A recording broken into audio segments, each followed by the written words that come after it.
कराची जे इलाइक़े मशर कॉलोनी में क़त्ल कयल ॿिनि टेलीकॉम कंपनी जे ॿिनि सिंधी मुलाज़िमनि जे केस में अहम भराई। पुलिस मशर कॉलोनी जी मस्जिद जे पेश इमाम खे बाज़ाब्ता तौर गिरफ़्तार करे वरितो। पुलिस ज़रियनि मूजिबि चवणु आहे त पेश इमाम जी कब्ज़े मां इंजीनियर अहमद जावेद जो लैपटॉप, इंजीनियरिंग सेफ्टी कैप, जूता, सैनिटाइज़र, पायोडीन ऐं ॿियो सामान हथ करे वरितो आहे। वधीक जांच जारी आहे। पुलिस मूजिबि हेल ताईं 9 जवाबदारनि खे गिरफ़्तार कयो वियो आहे। जवाबदारनि जी वीडियो में ऐं फोटो एल्बम ज़रिए सुञाणप कई पई वञे। वीडियो या फोटो एल्बम में नज़र ईंदड़ जवाबदारनि खे क़त्ल केस में गिरफ़्तार कई वई आहे, जॾहिं त 45 खां वधीक शकी जवाबदारनि खे हिरासत में वरितो वियो।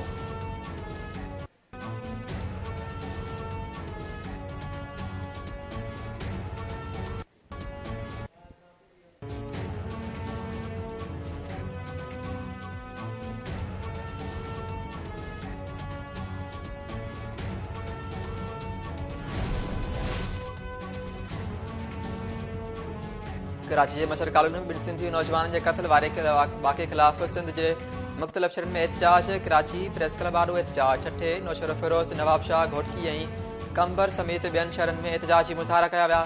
कराची प्रेस क्लब आॾो SUP ऐं अवामी तहरीक जो एहतजाजी मुज़ाहरो। मशर कॉलोनी जंहिंमें जस्कम, अवामी राज तहरीक समेत मुख़्तलिफ़ सियासी पार्टियुनि ऐं सिविल सोसाइटी जो 3 कलाकनि खां जारी धरणो ख़तमु। कारकुननि जी वॾी अंग में शिरकत। अॻवाननि ख़िताब कंदे चयो त इंजीनियर अहमद जावेद ऐं ड्राइवर इसाक ममर खे तशद्दुद करे बेदर्दी सां क़त्ल कयो वियो।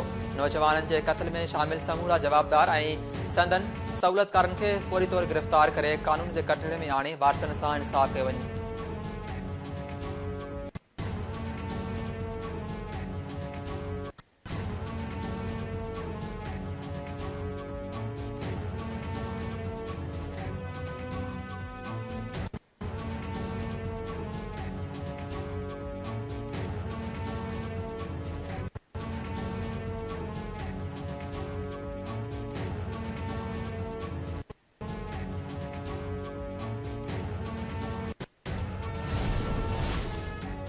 हैदराबाद हाईकोर्ट बार मशर कॉलोनी में 2 नौजवाननि खे क़त्ल करण खिलाफ़ मज़मती ठहराव मंज़ूर करे वरितो। चीफ जस्टिस पाकिस्तान खां पाण मुरादो नोटिस वठण ऐं मुलविस जवाबदारनि खे जल्द गिरफ़्तार करण जो मुतालबो।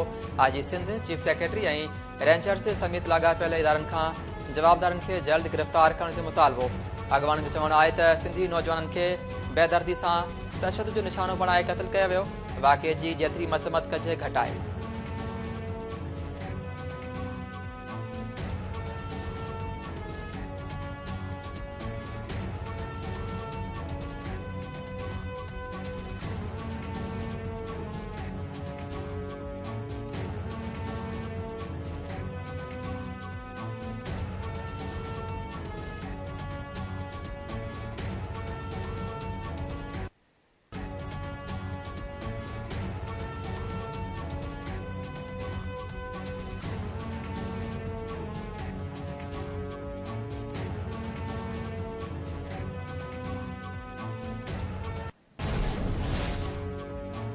इमरान खान जी इदारनि मथां तनक़ीद ते भारत में जश्न आहे।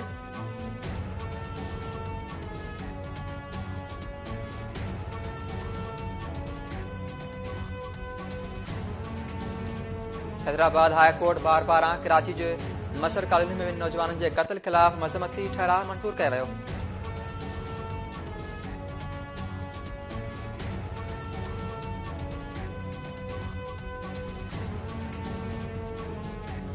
चीफ जस्टिस पाकिस्तान खां पाण मुरादो नोटिस वठण ऐं मुलविस जवाबदारनि खे जल्द गिरफ़्तार करण जो मुतालबो। IG Sindh, chief secretary, rangers समेत लाॻापियल इदारनि खे जवाबदारनि खे जल्द गिरफ़्तार करण जो मुतालबो। अॻवाननि जो चवणु आहे त सिंधी नौजवाननि खे बेदर्दी सां तशद्दुद जो निशानो बणाए क़त्ल कयो वियो। वाक़े जी एतिरी मज़म्मत कजे घटि आहे।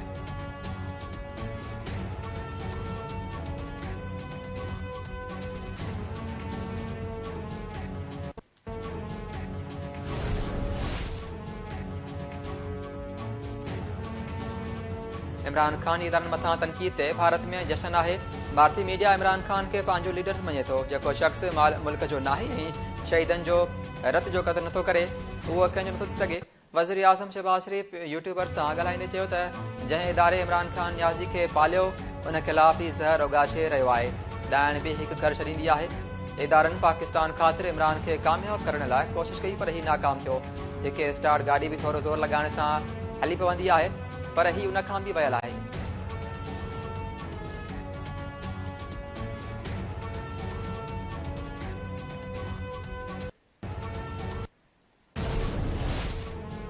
ऐं हिकु महीनो अॻु इमरान न्याज़ी कारोबारी शख़्सियत ज़रिए आर्मी चीफ जी मुक़ररी ऐं नयुनि चूंडुनि ते ॻाल्हियुनि लाइ पैगाम मोकिलियो। इमरान न्याज़ी पैगाम माण्हू त आर्मी चीफ लाइ 3 नाला उहो ॾींहुं ऐं 3 नाला हुकूमत तय करे। आर्मी चीफ जी मुक़ररी आइनी मामिलो आहे ऐं उहो वज़ीर आज़म जो सवाबदीद आहे। उन करे ॻाल्हियुनि खां इनकार कयो। मीसाक जमहूरियत ऐं मीसाक मईशत ते ॻाल्हियुनि लाइ राज़पो ज़ाहिर कयो। वज़ीर आज़म शहबाज शरीफ़ वज़ीर आज़म यूट्यूबर सां ॻाल्हाईंदे चयो त इमरान न्याज़ी पंहिंजे ज़ाती मक़सदनि लाइ लॉन्ग मार्च जो ऐलान कयो। इमरान ख़ान जा पंहिंजा माण्हू चवनि था त मार्च खूनी आहे ऐं लाश निकिरंदा। अली अमीन गंडापुर जो बयान खां पोइ को शक नाहे त पीटीआई जो लॉन्ग मार्च खूनी आहे।